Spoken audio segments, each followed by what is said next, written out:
Do you ever have moments in your life where something happens and you feel like God is just putting his finger on it as a, like, quote, teachable moment, and he's giving an application to your life, maybe a spiritual application?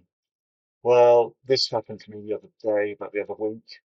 So most days I take my brother's dog for a walk along the beach. A very cute dog. It's named Sean, which is a possibly now. Two Charles, Cavalier Spaniel, and a regional Frise. Anyway, so we go for a walk along the beach. It's lovely. Folly is not that keen on the beach, not that keen on the sea.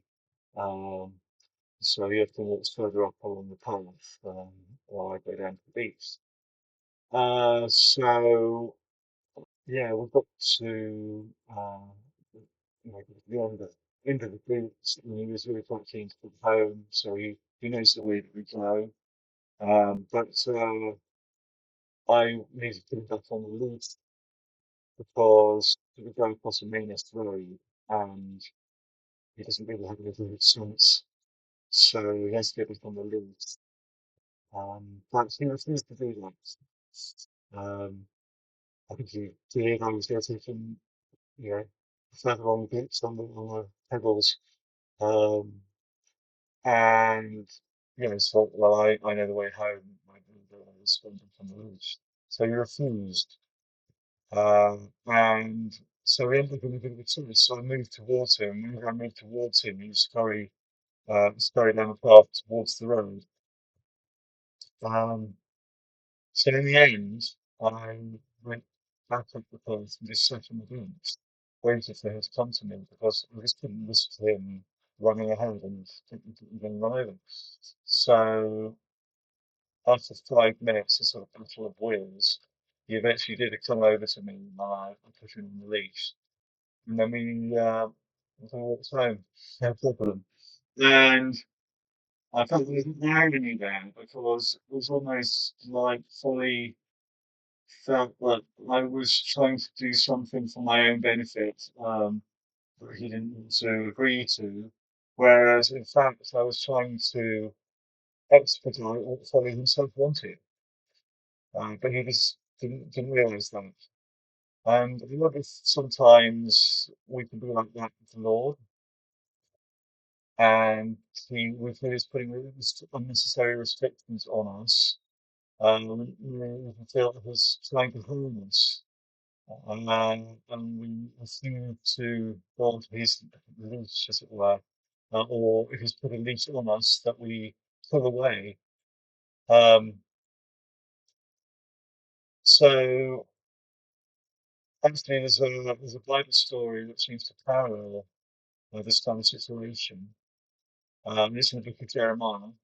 So the context is that um, the, um, the people of Judah and basically sinned against the Lord, and so he had threatened that they would go into exile. And actually, they did go into exile, and it was decreed that they would, by God, that they would be in exile for 70 years. And God instructed them to settle down. So this is in, um, okay, so they were taken away by Nebuchadnezzar, King Nebuchadnezzar, who was king of Babylon, taken away to Babylon. And God instructed them to settle down in Babylon and seek the prosperity of the city of Babylon, uh, which I can imagine they weren't very keen to do because the Babylonians were the enemy, really. Um, and there was a false prophet called Hananiah who prophesied to the people of Judah that they would be freed in 2 years' time, just 2 years' time, and they would head back to Jerusalem.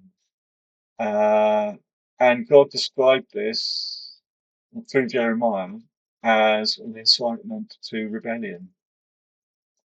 So he was encouraging them not to settle down, not to seek the peace of Babylon as God had instructed.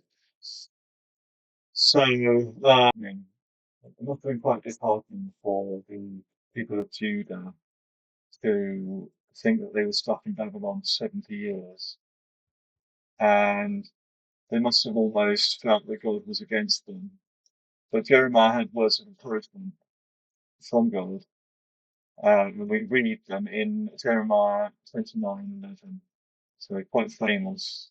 It says, for I know the plans I have for you, declares the Lord, plans to prosper you and not to harm you, um, plans to give you hope in the future. And I believe that we can apply this to our own lives and to our own walk with Jesus.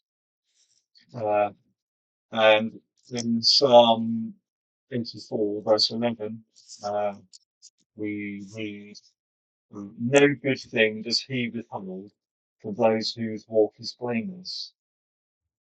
So God, God may have reasons for our benefit, sometimes to restrict us, and sometimes this restriction may feel painful.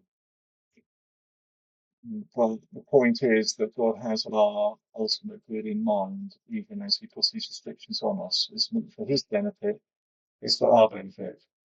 And if we resist, then that simply delays the blessing that He wants to give us. So let us uh, have an attitude of gratitude and obedience, and to rejoice even through the painful process. To know that God has our ultimate good in mind. So, some of the part we do better, was Psalm 82, this is verses 3 to 10. They will instruct you and teach you the way you should go. They will give you counsel and watch over you. Do not be like the horse or mule, which have no understanding. They must be controlled with bit and bridle, or they will not come to you. Many are the sorrows of the wicked, but loving devotion surrounds him who trusts in the Lord. Have a blessed day.